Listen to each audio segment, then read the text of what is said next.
Voici l'aéroport de Lyon-Satolas qui se situe en métropole et qui est au milieu des champs. Et quand on s'approche de cette forme un petit peu étrange qui peut nous faire penser à un insecte prenant son envol, on découvre une structure de verre, de métal et à l'intérieur de béton tout à fait étonnante.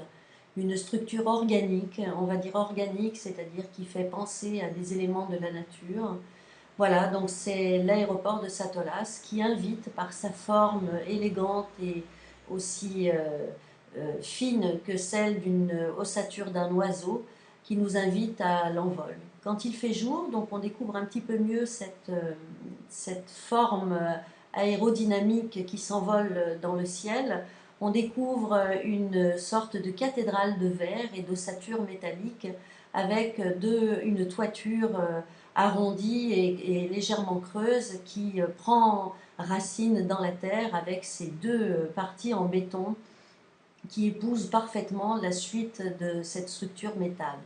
Voilà, donc là c'est l'architecte Calatrava qui est un architecte espagnol qui a fait cette extension de l'aéroport de Satolas avec deux parties sur les côtés qui desservent les gares de TGV.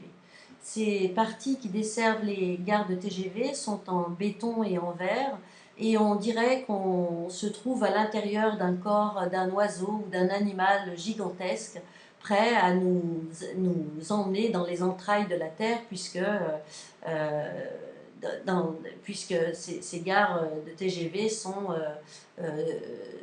un petit peu enfouies dans le sol.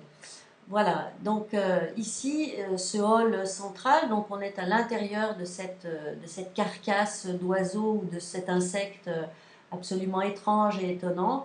Et quand on s'y trouve, on est absolument impressionné par la taille des panneaux de verre, par les courbes et les lignes de cette structure métallique.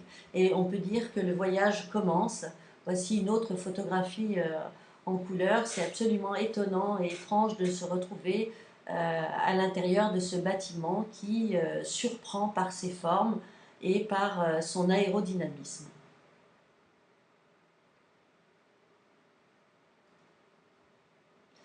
C'était donc l'aéroport de Satolas dans la banlieue lyonnaise en métropole.